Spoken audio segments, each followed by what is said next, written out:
Hold on to your hats, folks, because Joe Manchin is at it again. The Maverick senator from West Virginia is making headlines, and this time, it's a doozy.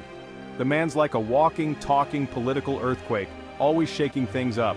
Whether you love him or hate him, you can't deny that he knows how to keep things interesting. This time, he sent shockwaves through the Democratic Party by refusing to endorse Kamala Harris for president. That's right, folks. The Vice President herself can't count on Manchin's support. Yep, you heard that right. The West Virginia senator, who's become the poster boy for Democratic infighting, isn't backing his party's own VP. Talk about awkward. It's like a family feud playing out on the national stage. So what's got Joe's goat this time? Well, it all boils down to one little word: filibuster. This procedural tool has become a major sticking point. See, Manchin's in love with the filibuster, like head over heels, can't live without it kind of love. He believes it's essential for protecting minority rights in the Senate, and he's not shy about it. He'll tell anyone who'll listen that the filibuster is a cornerstone of American democracy. And Kamala? Let's just say she's not a fan. In fact, she wants to nuke it out of existence. She sees it as an obstacle to progress and a tool for obstruction. Harris believes that the filibuster is holding back critical legislation on issues like voting rights, climate change, and healthcare. She argues that it's time for a change, and that, my friends, is where the trouble begins. With Manchin and Harris on opposite sides of this debate, the Democratic Party finds itself in a precarious position. Will they find common ground, or is this just the beginning of a deeper rift?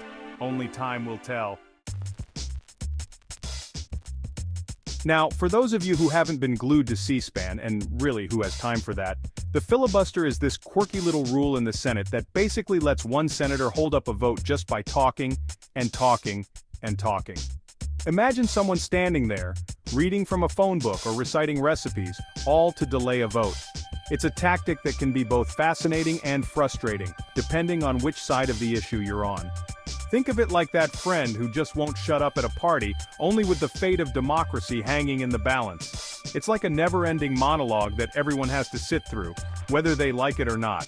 And while it might seem like a relic from a bygone era, it's still very much a part of today's political landscape. Joe Manchin, the senator from West Virginia, sees the filibuster as sacred, like the holy grail of American politics.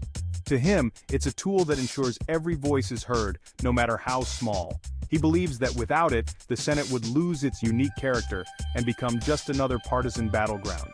Manchin thinks the filibuster forces compromise and keeps things from getting too extreme. In his view, it's a way to bring people together, to find common ground in a deeply divided country. He argues that without the filibuster, the Senate would be a place where the majority always rules and the minority has no say. He's all about that bipartisan life, even if it means nothing ever gets done. For Manchin, the process is just as important as the outcome. He believes that the slow, deliberate pace of the Senate is a feature, not a bug. It's a way to ensure that every decision is carefully considered and that every voice is heard. Kamala Harris, on the other hand, thinks the filibuster is about as useful as a screen door on a submarine. To her, it's an outdated mechanism that's being used to block progress on critical issues. She sees it as a tool that's more often used to obstruct than to facilitate meaningful debate. She sees it as a relic of the past that's being used to block progress on everything from voting rights to climate change. For Harris, the filibuster is a barrier to the kind of bold, transformative change that she believes the country needs. She argues that in a time of urgent challenges, the Senate can't afford to be bogged down by arcane rules and procedures. The debate over the filibuster is as old as the Senate itself. It's a clash between those who see it as a vital safeguard of minority rights and those who view it as an impediment to progress. And as long as the filibuster remains a part of the Senate's rules, this debate is likely to continue. Whether you see the filibuster as a necessary check on majority power or an outdated obstacle to change, one thing is clear: it's a defining feature of the Senate, and it's not going away anytime soon. So the next time you hear about a senator holding the floor for hours on end, remember that they're not just talking to hear themselves speak, they're participating in a tradition that's as old as the Senate itself. Now, Kamala's not just talking about this. She's ready to throw down. She's made it clear that if she's in charge, the filibuster is toast. She's sick and tired of seeing Republicans use it to obstruct everything the Democrats try to do. And honestly, who can blame her? It's enough to make you want to pull your hair out. But here's the thing, Democrats need every single vote in the Senate to get rid of the filibuster. And guess who's not on board? Yep, Joe Manchin. He's like that stubborn stain on your favorite shirt that just won't come out no matter how hard you scrub. This little spat between Joe and Kamala is a symptom of a much bigger problem. The Democratic Party is a hot mess. They're like a dysfunctional family trying to plan a wedding, with everyone bickering over the guest list and the flower arrangements. You've got the progressives who are ready to burn the whole system down and start over. Then you've got the moderates, who just want everyone to calm down and find some common ground, even if that common ground is the size of a postage stamp. And then there's Joe Manchin sitting in the corner refusing to pick a side and enjoying all the chaos. Section 5, Midterm Madness. Will voters punish the Dems drama? So what does all this mean for the upcoming midterm elections? The stakes are incredibly high and the atmosphere is charged with tension. Well, if I were a betting woman, and I am, I'd say the Democrats are in for a rough ride. The political landscape is shifting, and voters are more unpredictable than ever. Voters don't like to see a party that can't get its act together. The internal squabbles and public disagreements are not doing the Democrats any favors. And right now, the Democrats look about as organized as a pack of squirrels on caffeine. It's almost comical, but also quite concerning for their prospects. If they want any chance of holding on to Congress, they need to figure out a way to bridge the divide between the progressives and the moderates. This internal conflict is a ticking time bomb. But let's be real, that's about as likely as Donald Trump admitting he lost the election. The divisions are deep, and the clock is ticking. The Democrats need a clear, unified message to present to the voters. They need to show that they can govern effectively and address the issues that matter most to the electorate. Issues like the economy, healthcare, and climate change are at the forefront of voters' minds. If the Democrats can't present a cohesive plan, they risk losing crucial support. The midterms are often seen as a referendum on the sitting president's party.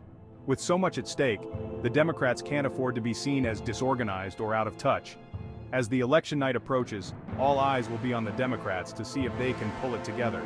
Will they rise to the occasion, or will the voters punish them for their drama? Only time will tell. Section 6, Manchin Maverick or Party Pooper.